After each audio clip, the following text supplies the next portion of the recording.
Oh, there it goes. Okay, this is Mr. John Tester. He is the Executive Director of Human Resources for Georgetown County School District. This is what I've chosen for my interview for my class as the district office leader. And Mr. Tester, I'm going to ask you a few questions. Sure. And first one is just talk about your educational journey. Okay. I never really saw myself in the field of education early in school and even early in college, but as a part-time job, I became back then they called it Chapter 1, they refer to it now as Title 1. I was a teacher's aide, and the people around me told me that I had a knack for teaching children, and so it kind of piqued my interest in the field of education. I became a teacher in 1989 right here in Georgetown County, up at Wacom Elementary. I taught for 5 years at that school. I was the assistant principal for a year and a half at the same school, and then I was the principal there for 14 years. Since then, I've been the executive director for elementary education, and currently I'm the executive director for human resources, all of it here in Georgetown County School District. All right, thank you. And tell me about a typical day regarding your position. Every day is a different day. I do have a plan for each day, and usually things don't go as planned. In human resources, obviously we're dealing with personnel mainly. We can be doing things such as interviews, recruiting, the hiring process. We meet with principals, we deal with grievances, we hold hearings, benefits. We work closely with business services and payroll department. PDEPT, the principal's evaluation process, we're involved in that. We're responsible for classified staff as well as the certified professional employees. So on any given day, also depending on what the superintendent throws my way, every day varies, but we stay busy from start to finish. And maybe talk about some HR policies and procedures that we may not know about as, people that's still in the school area, still dealing with students and staff. I mean, there's a lot of policy. I've got a huge policy man that sits over there, and one of the things that Human Resources is responsible for is to make sure that our policies are relevant, that they're current. As the world changes, so must our policies, it seems, especially now in this age of technology. We've just inserted new policy recently that addresses the use of the cell phones and the iPads and things like that. I guess really where we spend most of our time is in the personnel policies. Usually if human resources is involved in dealing with, let's say, litigation or hearing or a grievance, we often have to refer to our policies just to make sure that our employees are doing the things that are expected and appropriate. I would invite anybody to go to our district website, and our front page, our home page, underneath the school board's label is their entire policy manual. Go to the section G and read any of those, and you will learn a lot about how policies dictate what happens with our employees. And your involvement, maybe HR programs, maybe it's Family Medical Leave Act, maybe long-term substitutes, best practices of personnel hiring. What kind of programs can you elaborate on that kind of you are involved with the most? Well, I'll tell you right now what's really been kind of under the microscope is our recruiting and hiring processes. We have to be really careful that we're aware of critical needs in our school district. We have to be able to look down the road to see where we think our vacancies will be. We do tend to reach out to historically black schools. We just, right now, we are seeing a shortage in the African American male population. I believe them to be a valuable role model and a necessity here in our school district. So I enjoy the whole planning process when it comes to recruiting and hiring. I enjoy getting out to the campuses and universities to see what kind of talent is out there. We noticed a marked dip in folks that were interested in the teaching profession, but it seems that the interest is back, and I'm excited about that. We're seeing more people at the interview fairs and such. Family Medical Leave Act is something that I'm the executive director, and my director, Mr. Jenkins, he spends a lot of time with that. You have to be so sensitive as to where your employees are, what their needs may be, the reasons that they're out, how we can assist them, because generally if someone's out on FMLA, there's an issue in their life, in their world. And our job is to try to assist them and make sure that they have what they need so that they can focus on whatever that issue is that they're dealing with, while we take care of making sure that they have the days and that they're covered. Those are two really big pieces of what we do here. Okay, and you touched a little your role with the superintendent and other district office personnel. Well, all of the department heads are on the superintendent's cabinet. And so we meet very regularly, at least once a week, if not more. And the purpose of that meeting really is to sit down with the superintendent at the beginning of the week, kind of review what's been happening in our schools and around the district, and really just to kind of share information and plan for the upcoming days and weeks. I feel that all of the departments work very closely together.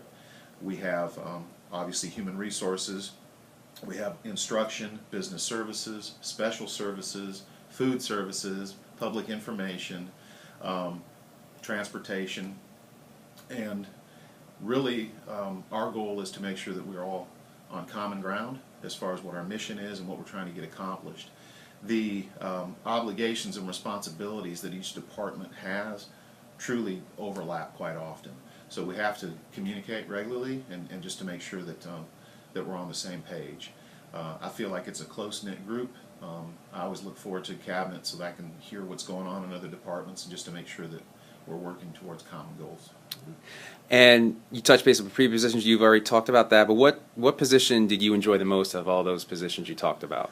I would really say my two favorite would have to be when I became the assistant principal, and also when I became the interim executive director for human resources. And the reason being, I'm a big fan and I enjoy the learning curve. In both of those positions, I think it's where I learned the most to prepare myself. When I was the assistant principal, obviously I was preparing for a principalship. And I enjoyed that time having a mentor, my principal, learning new things. He was really good at involving me and making sure that I understood all the facets of running a school. And so not only was I working and help assisting teachers and working with students, but I was learning a lot during that time. And it obviously helped me to be a successful principal. And then during the interim time when I was responsible for the 10 elementary schools, but also overlapping into human resources, the director at that time, she took me under her wing, and I spent a year there really learning new things.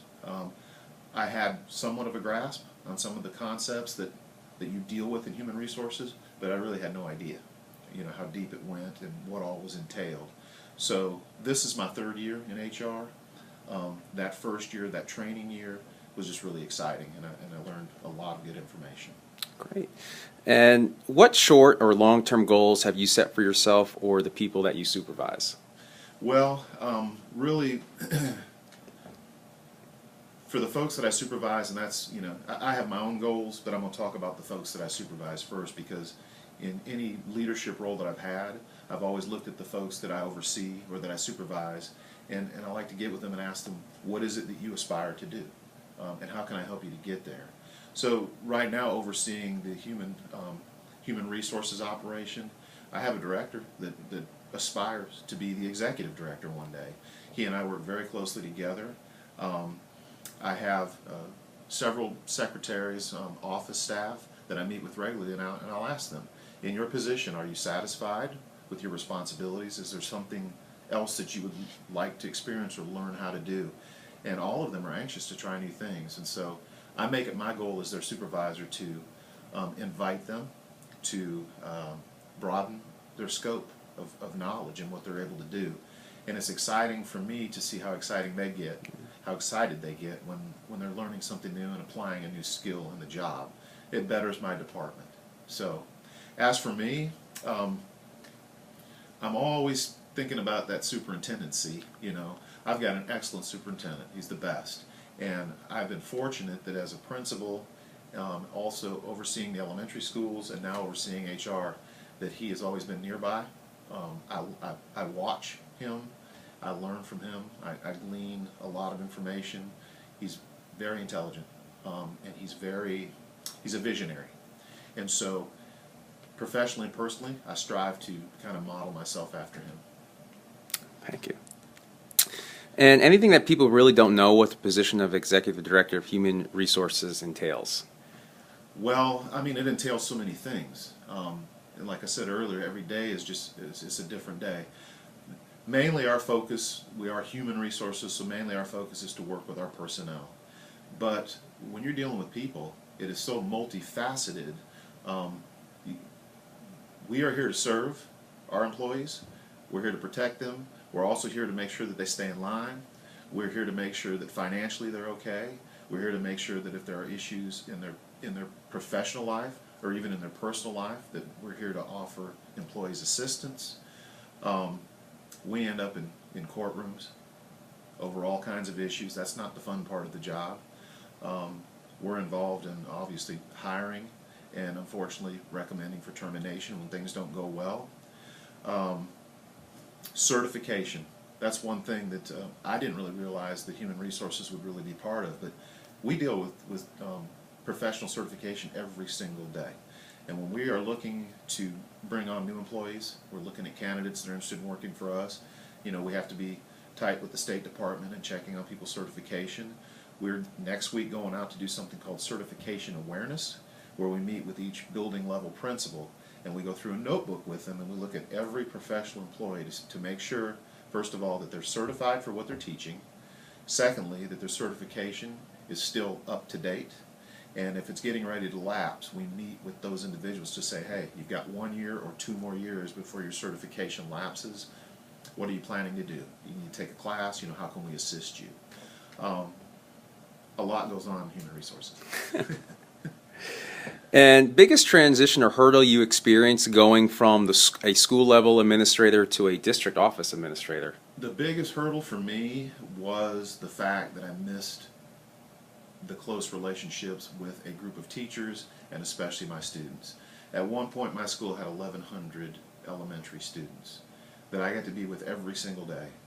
And I had a group of teachers that we were a very close-knit family. We were a well-oiled machine. We worked well together. When my superintendent invited me to the position at the district level, he said, "Understand this, John." He says, "It's lonely at the top." And as soon as I moved downtown, I realized what he meant. I appreciated my new position as an executive director, and I enjoyed the work that was entailed. But the biggest hurdle for me was not being able to get up and go to the school building and see all of those families and the children and my teachers. And advice that you can offer our class who wants to work at the district office level someday? Experience as many things as you can while you're doing your studies in this cohort that you're in. Ask questions, read, investigate, and just like you picked up the phone and called me to ask me for this interview, pick up the phone and ask people if you can be involved and experience things, because the more you know, the more tools you put in your toolbox, obviously the better equipped you are to be invited into an opportunity at the district office. And the district office offers a lot of different opportunities and experiences. So the more knowledge you can acquire, the more experience you can acquire, the better equipped you'll be for any position you might be offered. And thank you, Mr. Tester, for taking time out of your busy schedule to give us some insight as to what a district office level, supervisor and administrator is to be. Good luck with your class.